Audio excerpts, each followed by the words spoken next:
want to thank Laurel for arranging for me to give this talk. I've been stuck in the 19th century for the last 5 years doing history of women physicians. And when I was invited to give this talk, I thought, well, let me try the 20th century for a change. And I'm going to put in a plug right now for Drexel. Drexel has the AMWA papers. They have the Women's Medical College of Pennsylvania papers. They have the Women in Medicine, which is the Lesbian Medical Doctors Group's papers. And they love getting your personal papers. So please think about how you're going to keep your archives together and put them together. And why is that important? History is important. Women's history is important. Accurate women's history is important. And today what I'm going to be talking about is bringing to a richer view some of the lives of a few of the leaders of AMWA whose accomplishments you can read. They read dry, they read kind of, boy, they were wonderful, hard, tough women, but it doesn't sound like they have fun. And people often had rich personal lives that are not discussed. So we're going to actually talk about personal lives. How do I make here we go. I'm not totally an idiot on these things, but sometimes I feel like it. Okay, so I have actually a lot of conflict of interest, but none of them are financial. My goal here today is to simulate a movement to recognize the value of relationships in professional lives and to recognize that we need to have accurate biographies of people. And I want to thank Kate Campbell Hurd-Mead, Ellen Moore, Regina Moran-Sanch for their wonderful work in recording our history, but they didn't record the whole story. And so we're going to look at a couple of whole stories here. So the first question is, are there lesbians in medicine? Well, you would be hard-pressed to find evidence of that in a lot of the histories that have been written about AMWA, about women in medicine in general. And if you don't look for them, you're not going to find them because we can pass, right? Mostly. But there have been 3 interesting studies of the general population identifying a fairly substantial percentage of women who have an interest in sex with women. Now, when I'm talking about lesbian, I'm not just talking about sex. The lesbian identity is complex. It's historically very complex. I don't know what people did between the sheets in the 19th century, and I don't really care. But who were their intimate partners? With whom did they share their lives? With whom did they share their joy and their sorrow? And how did they get supported in making their lives successful? Networking was a big part of it. And as I began my work in the 19th century, I discovered that it was really the networks that led me to these women. So, for instance, there's a Sophie Jacques Blake who was a prominent English physician. She traveled to the United States multiple times. Elizabeth Blackwell visited her multiple times. They worked together with Elizabeth Garrett Anderson to start medical schools in England, just as Elizabeth did one in the United States.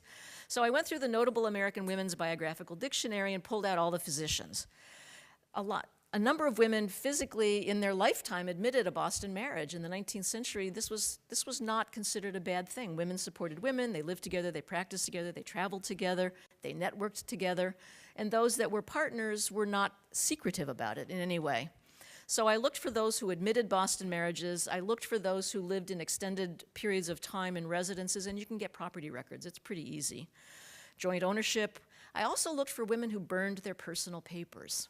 And this was a very interesting but a significant clue, and it applies in the 20th century as well, as I have found out. Who were their friends and their acquaintances? Who was their network? And did they get buried together? And a surprising number did. There's even a marvelous story about Mary Sperry, who was a lesbian physician in San Francisco at the end of the 19th century, whose ashes were stolen by her lover and then reburied 20 years later in Maine. But that's not our talk today. So, I can digress endlessly. Women in medicine in the 1850s. So this is a classic example of one of the historical beginnings of women in medicine. So Elizabeth was first, but Emily was right up there in the top number. So Nancy Talbot Clark, Cordelia Greene, Elizabeth Griselle, Emily Blackwell, and Marie Zakrzewska were the only women who went to this medical school who accepted women for a brief period of time and then decided it was a failed experiment. Emily lived with Elizabeth Couchier. They retired together. They lived together in York, Maine. Marie Zakrzewska was partners with a number of very interesting people in her life, but the last 20 years of her life, she lived with Julia Sprague, organized their lives around each other and their social lives around each other. Cordelia Greene and Elizabeth Griselle don't have a lot of personal papers left, but I think there's enough evidence that there's probably that they were lesbians. And Nancy Talbot Clark and Sarah Chadwick were both married. And interestingly enough, they never really practiced medicine for very long. So we've got 2 and at least possibly 4 out of 6 in this first small group of people. There's a theory that women can go into gender atypical professions if they're gender atypical. And so this seems to hold out. I want to go back here just for a second because I didn't, can I go back? It's not going back. That's the pointer, there's the back, okay. I'm so sorry, let me just quickly do this. I wanted to mention the pink tags on the Dictionary of Biographical Women. The top are the married women. The ones in the corner are the ones that I'm not sure about yet, and the ones on the right are the ones that I'm quite sure, based on all these criteria, were lesbians. So it's at least 50%. So it's a higher percentage than the general population today. So here's a few of the well-documented Boston marriages, and these are based on their papers and many other, and many of these names you're going to know and recognize, but you probably didn't know about their partnerships. Anna Howard Shaw is one of my favorites. She's a woman physician who, finishing medical school, actually joined the women's suffrage movement, was one of the prime movers of that. Her life partner was Lucy Anthony, who was Susan B. Anthony's niece. And they traveled together, worked together. Anyway, the Women's Medical College of Pennsylvania had a Anna Howard Shaw Clinic for women that they named in her honor. So here's the Women's Fund Committee of Johns Hopkins School of Medicine, and of the 5 women who raised the $500,000 that dedicated Johns Hopkins to coeducational education in 1893, 4 of the 5 are lesbians. And they were openly so, openly living together, traveling together, working together. So here's AMWA's leadership in the first 2 decades. 8 were married, 6 I can identify based on my criteria as lesbians, and 5 are unknown. There's actually 2 who are quite adamant in their personal papers that they were single. And among the questions, it's a question. I don't really know, and I will know as I get through some of the papers. But what's interesting is AMWA doesn't actually have very much detail about the histories of a lot of their own leaders. And this is something that I think we need to correct, that we need to deepen our knowledge of what these people did, how they did it, and who their friends and relations were. Lillian Welch and Mary Sherwood are an example of 2 women who were together from college, and they started the Boston Working Women's Infirmary. They were a part of the group that started Johns Hopkins. And they were actually very good friends and close personal acquaintances with Kate Campbell Hurd Mead, who's written a lot of history about women in medicine and never mentions anything about the unmarried women in their social lives or their personal lives. And I think part of that is that Kate is at the transition from the 19th to the 20th century, and for her, there was this moral, almost like a moral obligation that the family is the core of a moral society. And so these women living together, not having families necessarily, although huge numbers of them adopted children. Adoption was very common. So she took a fairly moralistic view of how you present people, and there was this effort to present women doctors as moral arbiters and moral sort of stanchions of society, that they were an important part of the fabric of society because of this value that they brought. And so she actually doesn't mention any of the Boston marriages, and in her writings, even about these 2 women who were together for 40 years, she doesn't mention their relationship.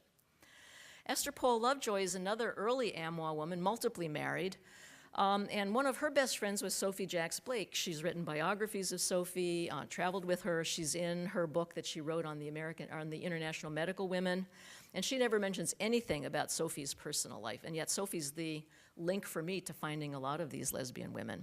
But she does have a very clear story about James Barry. Perhaps she belonged, and James Barry was a woman who passed as a man in the early part of the 1800s to practice surgery. Perhaps she belonged to that virginal type of woman, well represented in the medical profession, to whom the normal relationships of life are repugnant, and who escapes into various fields of service. So she's expressing through this, I think, her view of the atypical relationship and perhaps its cause, but also allows her then to blind herself to these personal lives.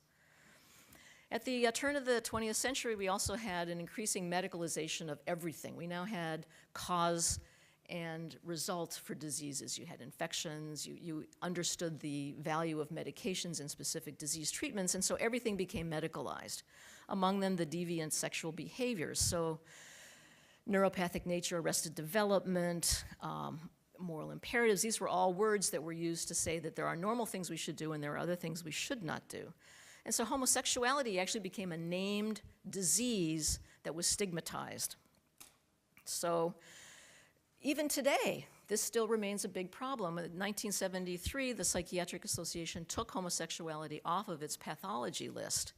But there are still very substantial social consequences of coming out. And I picked two of my personal heroes. Sally Ride is an American astronaut who was very involved in STEM education for young women. So she was working in higher education at the high school level, not the college level. And so she intentionally stayed publicly closeted for 27 years during her relationship with Tam. Now, she was out socially, her community knew it, and she wrote her own obituary, the last line of which identifies Tam O'Shaughnessy as her partner for 27 years.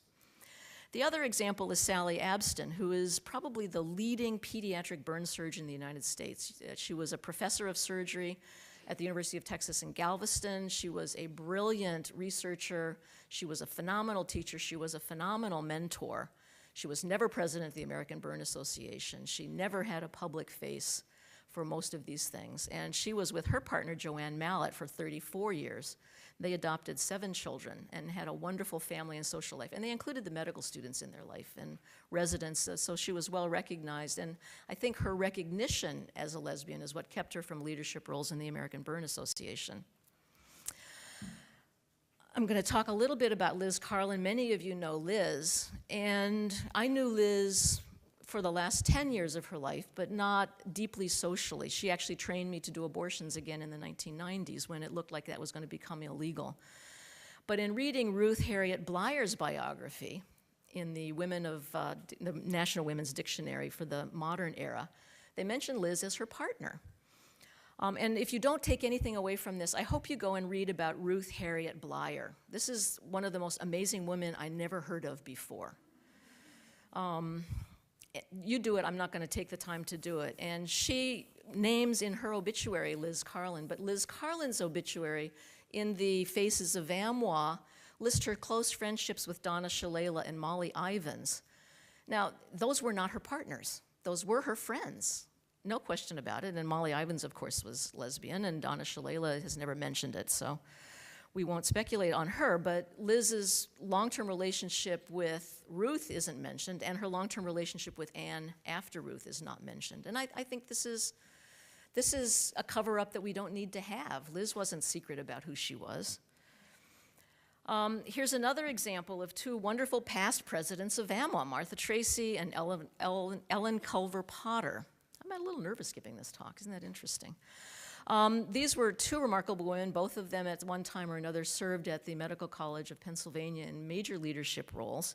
And they lived separately for much of their lives, but they traveled together and they had a summer home in the Adirondacks. And their personal papers have been completely purged. I was at the Drexel archives yesterday going through boxes and boxes and boxes of documents, and there's no letters between the 2 of them, which, because of the volume of their correspondence, has to be intentional, because they were writing to everybody else.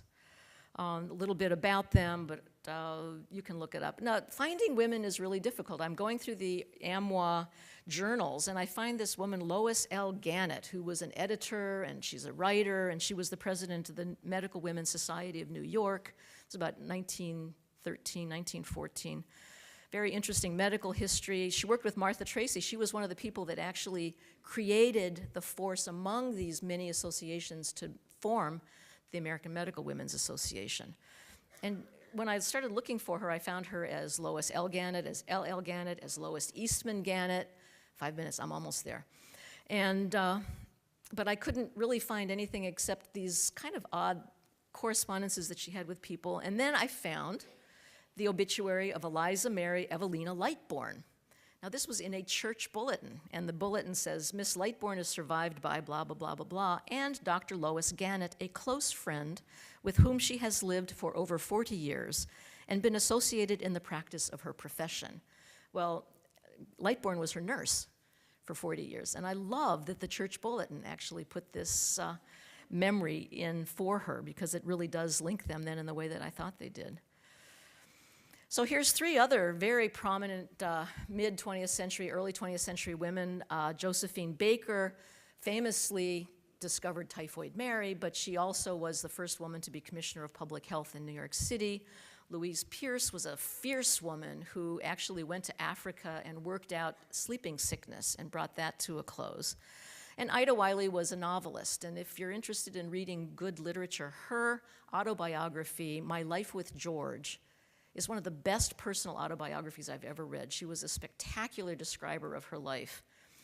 These three ended up living together in Princeton, New Jersey, and the link is there in Pierce's biographical statements. They mention that she resided with Wiley.